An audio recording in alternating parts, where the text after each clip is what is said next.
If you've ever hosted a sleepover and thought locking the doors was enough, you need to hear what happened to us. I was 16. It was March and my parents were out of town for my dad's work thing, some conference 3 hours away. They trusted me. I'd never given them a reason not to. So when I asked if my two best friends, Ethan and Dylan, could stay over Friday night, they said yes without even thinking twice. We had the whole house to ourselves. Around midnight, we were in the basement, half asleep in front of the TV, when Ethan sat up and said, "Did you guys hear that?" I hadn't. Dylan hadn't either. We told him he was imagining it, that it was probably just the house settling. Old houses do that.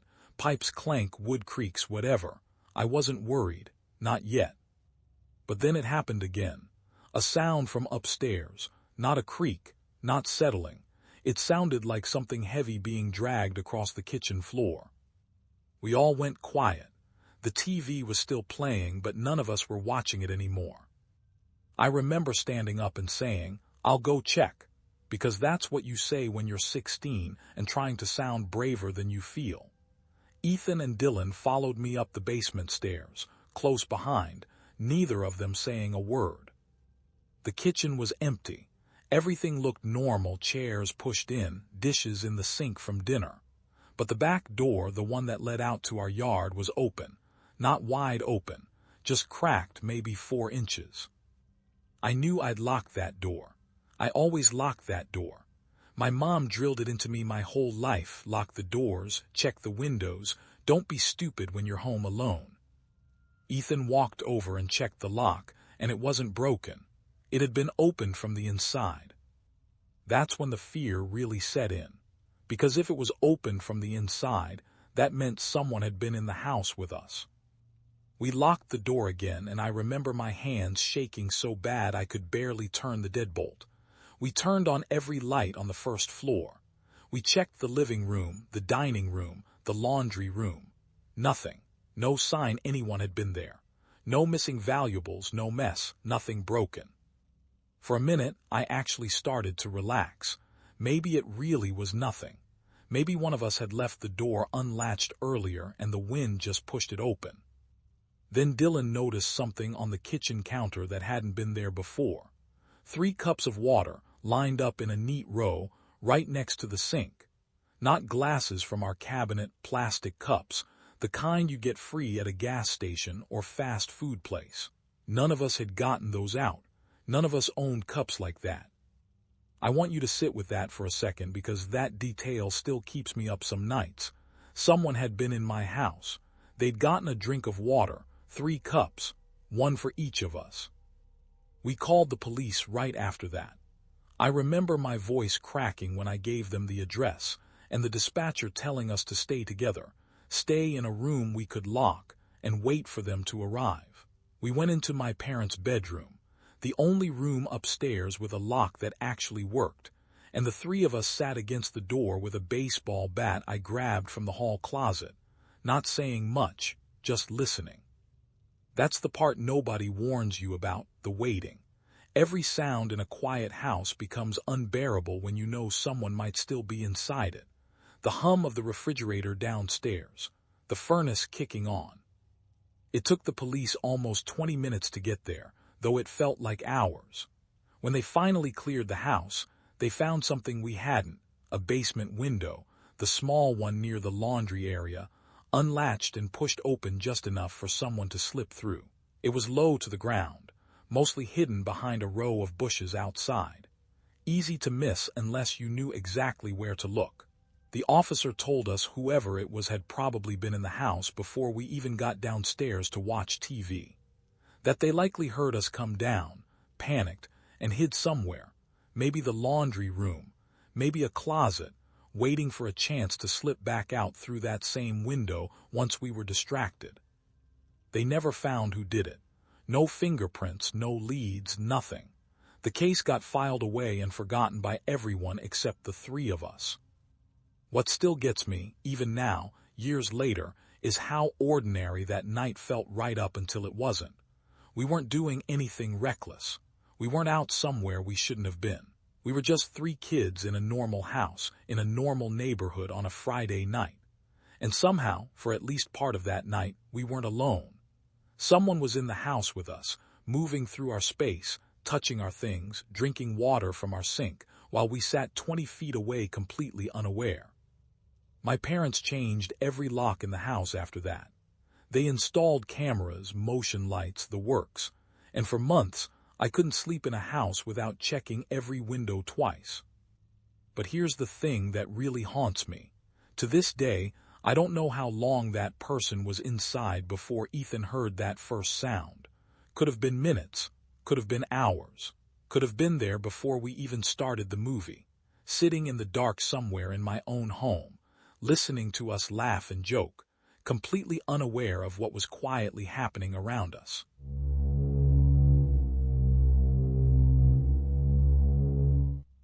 If you've ever thought 4 people in a house meant you were safe, you need to hear what happened during the worst sleepover of my life. When I was 17, I made a decision that put my 3 best friends in more danger than I realized.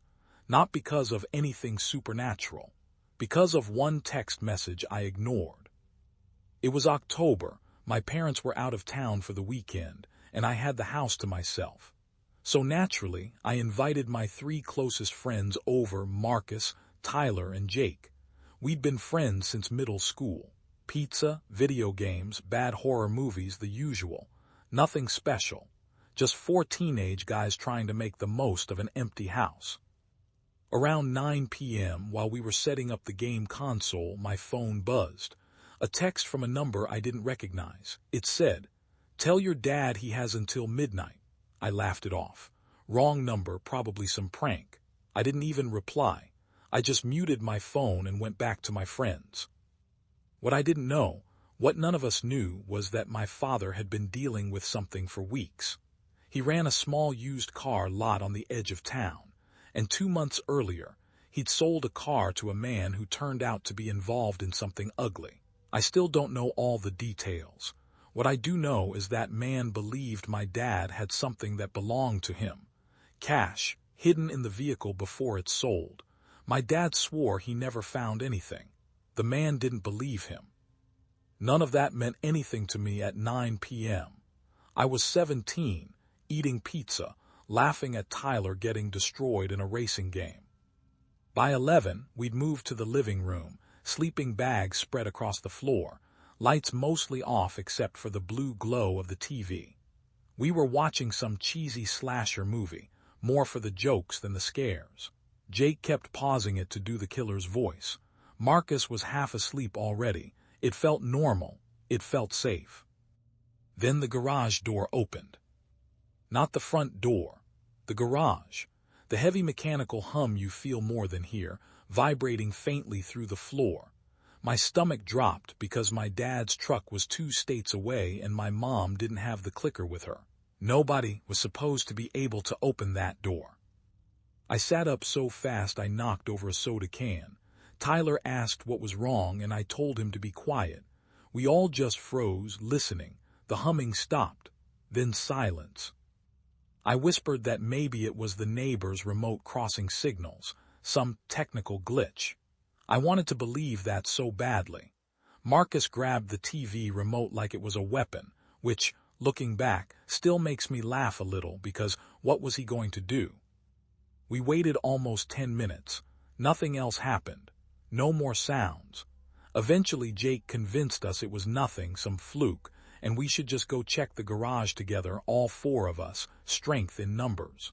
I remember grabbing a flashlight from the kitchen drawer, my hand actually shaking as I flicked it on.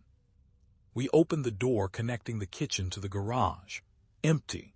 My mom's old sedan sat there collecting dust, exactly like always. Nothing out of place. No broken windows, no forced entry, nothing. I remember feeling almost embarrassed, like we'd all overreacted over nothing. We closed the door, locked it this time, and went back to the living room. I told everyone to just relax. It was probably some weird electronic malfunction. We settled back into our sleeping bags. Tyler fell asleep first, then Marcus. Jake and I stayed up a little longer talking, but even we eventually drifted off around 1 a.m. I woke up because Jake was shaking my shoulder, his hand gripping so hard it hurt.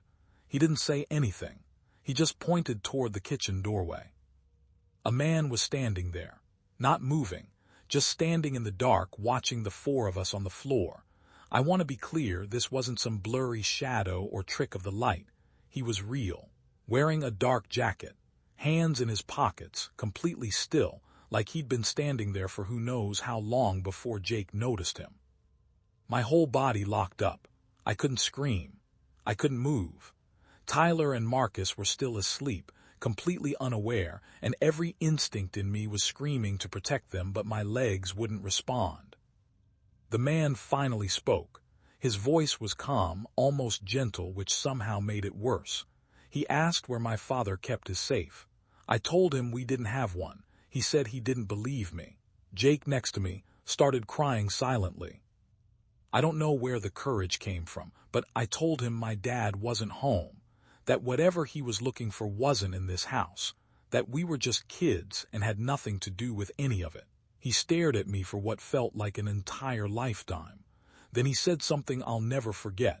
He said, "Tell him next time I won't knock."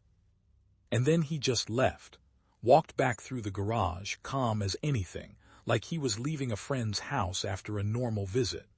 We heard the garage door hum open, then close, then an engine starting outside, then nothing. None of us slept the rest of that night. We sat huddled together in the living room with every light in the house on, waiting for the sun to come up. When my dad got back 2 days later, I told him everything. His face went pale in a way I'd never seen before. He made some calls, moved us to my aunt's place for almost 3 weeks, and eventually whatever business he was tangled up in got resolved. He never told me how. I never asked. To this day, none of us talk about that night unless we're all together, and even then, we keep it short. Tyler still can't sleep with a closet door open. Marcus refuses to stay in any house with an attached garage. And me, I check every lock in the house now, every single night, garage included, no matter whose house I'm staying at. Because that night taught me something simple and horrifying. You can lock your front door, arm your alarm, feel completely safe inside your own home, but sometimes the danger isn't outside trying to get in. Sometimes it's already inside, waiting for you to fall asleep.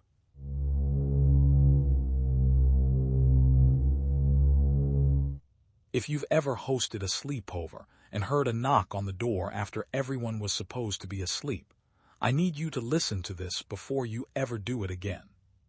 I was 17. I convinced my parents to let 3 of my friends stay over, Ryan, Connor, and Owen.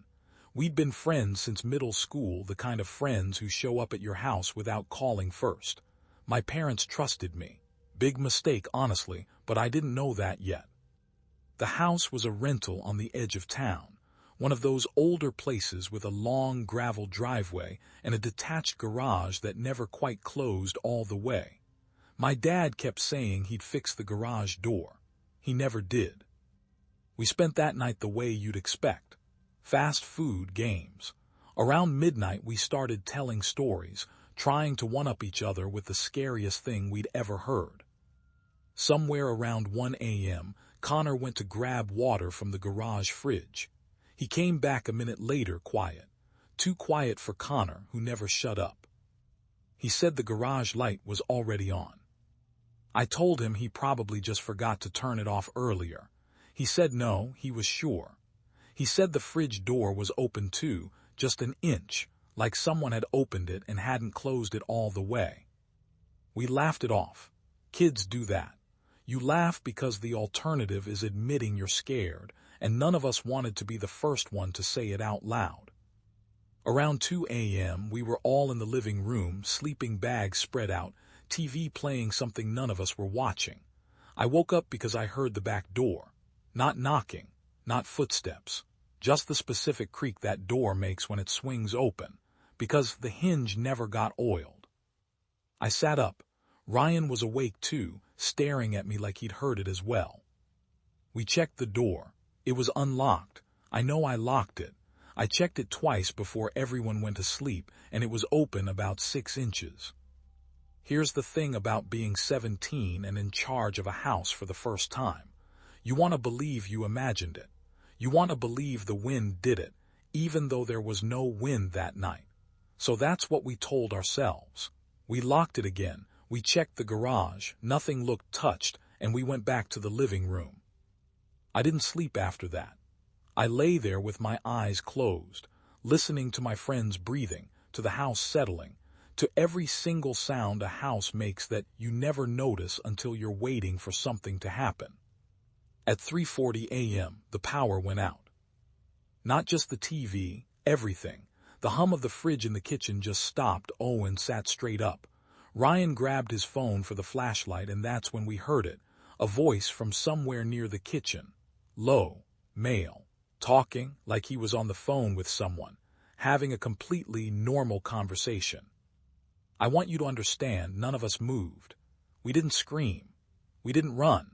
We just froze, 4 teenage boys in a dark living room, listening to a stranger's voice coming from inside our house, calm as anything, like he belonged there more than we did. Ryan's phone flashlight swept the hallway. Nothing, but the voice kept going, and now I could catch pieces of it.